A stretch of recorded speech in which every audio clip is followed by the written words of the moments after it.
Eles venderam mais de 500 milhão de discos até hoje e foram o primeiro grupo de um país de língua não inglesa a alcançar fama internacional, inclusive em países latinos. Já ganharam musicais e filmes hollywoodianos e quando anunciam retorno, recebem a cobiçada atenção da mídia e emplacam enormes vendas com seus relançamentos. Mas como uma banda sueca que durou apenas 10 anos conquistou tal poder? Afinal, o ABBA conseguiu impactar não só o cenário musical, como a indústria da música para sempre. Este é o Sociocrônica e nós vamos dissecar mais um ícone da cultura pop.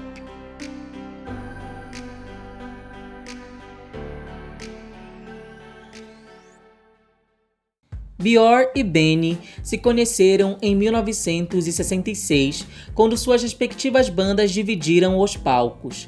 Os dois se uniram mais tarde para compor algumas músicas, já que queriam seguir um caminho mais parecido com os Beatles do que com outras bandas europeias do momento. Com Benny no órgão e Björn na guitarra, eles participaram de um famoso concurso de música, o Eurovision Song Contest de 1969, onde perderam, mas acabaram conhecendo Anni Frid, vinda de uma formação de jazz e teatros. Os três se uniram para aparecer em programas de rádio, e ela e Benny logo iniciaram um romance. Já Agneta conheceu Björn meses antes durante um especial de TV e já era uma estrela solo na Suécia. No início, eles relutaram em atuar juntos. Benny era enfermeiro, enquanto Frida tentava a carreira, e Björn não queria trabalhar com a própria namorada. Durante uma pausa de trabalho em 1970, porém, os quatro saíram de férias para uma ilha e dizem que lá perceberam que tinham química ao performarem para soldados da ONU que estavam ali. Então, decidiram produzir um disco juntos, o Laika, que gerou o single Hey Gunlyman. Mas seus shows apelavam para um estilo cabaré cômico e aquilo não pegou muito. Na época se chamavam Fast Folk, palavra com duplo sentido de festeiros e noivos, brincando com o fato de serem uma banda de casais. Em 1972 adotaram o nome Björn e Benny, Agneta e Anni Frid, com o single People Need Love, que foi um pequeno hit. Motivados por isso, então, escreveram Ring Ring para a Eurovision de 73, onde perderam de novo, mas a canção estourou em outros países e virou o título de seu primeiro álbum oficial. Assim, eles foram crescendo, mas até 1974 não eram realmente conhecidos. É quando retornam ao concurso europeu numa nova tentativa, mas totalmente repaginados. Adotaram o nome ABBA, com as iniciais de cada membro, que já era um apelido entre os produtores deles, embora fosse o mesmo nome de uma empresa de peixes sueca que aceitou dividir a marca. Também investiram em visuais ousados, mais próximos do glam rock que dos trajes formais escolhidos por outros participantes. E apostando numa música pop em inglês chamada Waterloo, finalmente venceram e estouraram mundialmente. Aquilo foi controverso, mas anunciava coisas que seriam a marca registrada deles, a começar pelo visual. Acontece que uma lei sueca da época permitia que trajes escandalosos que não pudessem ser usados no dia a dia podiam ser isentos de impostos. Assim, quanto mais extravagante a banda se vestia, menos ela devia ao governo. Na minha opinião, nós parecíamos malucos naqueles anos. Ninguém pode estar tão mal vestido no palco quanto nós, confessou Björn. Querendo ou não, aquilo definiu a geração dos anos 80 e transformou os integrantes em ícones fashion, segundo a própria Vogue. Outra particularidade seria sua forma de composição. Antes deles, os suecos cantavam em sua língua natal no estilo slager, um gênero regional de melodia simples. Só que a banda pegou esse som folclórico e acrescentou letras dramáticas e por vezes complexas e em inglês para ser acessível a todos. Waterloo, afinal, compara o sentimento de se apaixonar à rendição de Napoleão na Batalha do século XIX. Em Waterloo, Napoleão se rendeu e encontrei meu destino de maneira igual, cantam Agneta e Frida. Eles também misturavam influências diversas, que iam do eletrônico ao pop italiano, música eslava, mexicana, até flautas indígenas, podendo agradar a qualquer um no planeta. Além disso, como eles não falavam inglês de nascença, não se importavam em compor letras com um inglês imperfeito, e ninguém se importava. Björk até confessou que se preocupava mais com a sonoridade que com significados. Em Dancing Queen, por exemplo, a letra diz "Night is young and the music's high", algo traduzido como "A noite é uma criança e a música está drogada", ao invés de alta. Esse tom despretensioso logo se refletiria nos anos 90, na banda também sueca Ace of Base e até em Britney Spears. Todo esse projeto perfeitamente elaborado vinha das mentes de Björk e Benny, os maiores produtores do grupo, que tocavam, cantavam e criavam até as capas e os vídeos promocionais.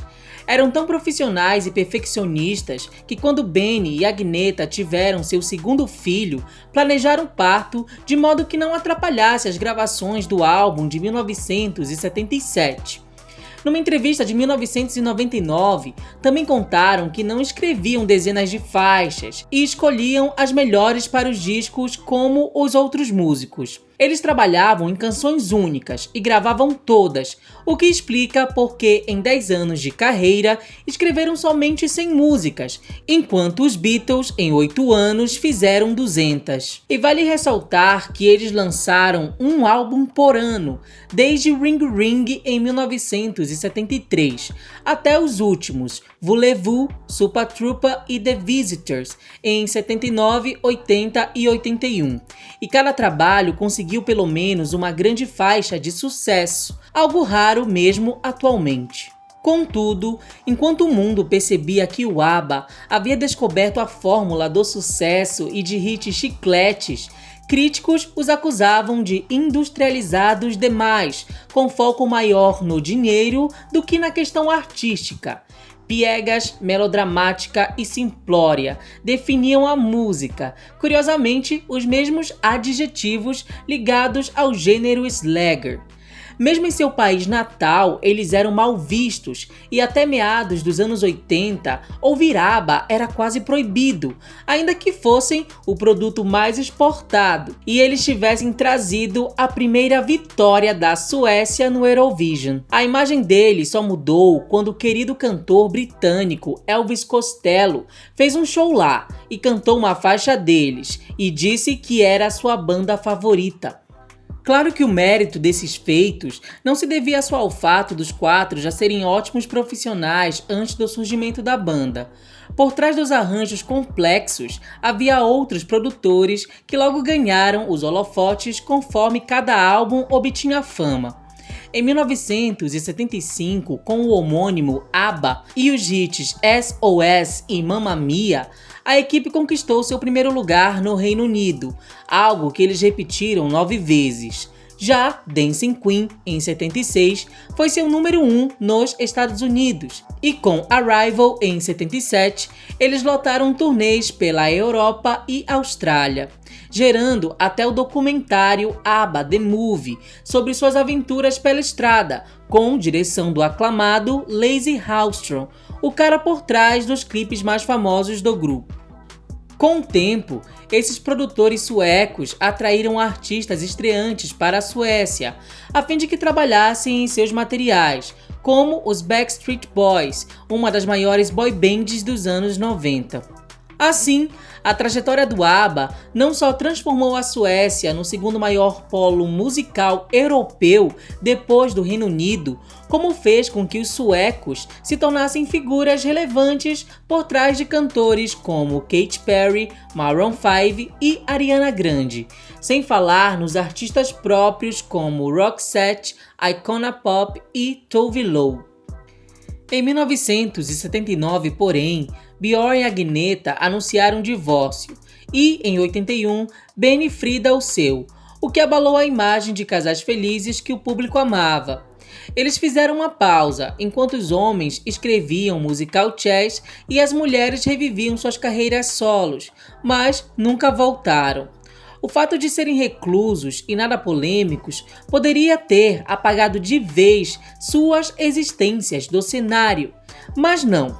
Eles acabaram se tornando ainda mais míticos, e cada promessa de retorno causava um alvoroço entre fãs e mídia, sempre se revelando falsa, mas atraindo recordes de vendas com relançamentos. O filme de 2008, Mamma Mia, com Meryl Streep, e o de 2018, com Cher, reavivaram as músicas deles naquelas décadas, provando como ABBA podia ser atemporal. Claro, as canções não se desgastaram com o tempo, já que só permitiram o uso de seus samples 2 vezes na história, para o grupo Fugees em 1997 e Madonna em 2005. Ao todo, eles também fizeram 100 shows e recusaram uma proposta de $1 bilhão para retornar nos anos 2000, mantendo-se no patamar de inatingíveis. Hoje, é difícil imaginar outro impacto cultural semelhante em comparação com um grupo que focou na música e brilhava mesmo falando de morte, tempo e superação. Muitas canções, afinal, são bem reflexivas, debaixo das batidas animadas, enquanto outras são bem sombrias. A exemplo, o álbum The Visitors, abordando a Guerra Fria e os términos de suas relações. E só o ABBA para misturar tudo isso, sem cair no clichê ou no conceitual demais. Em 2017, novamente, a banda anunciou um retorno, agora digital, sob o nome Avatars, usando hologramas de suas versões jovens. O show foi adiado para 2019 e depois para 2021, e Björn afirmou que sim, músicas novas sairão e que eles se reuniram pela primeira vez após 40 anos. É difícil descrever, mas existem laços muito fortes entre nós, disse ele. Resta saber se dessa vez será uma boa ou má ilusão para todos.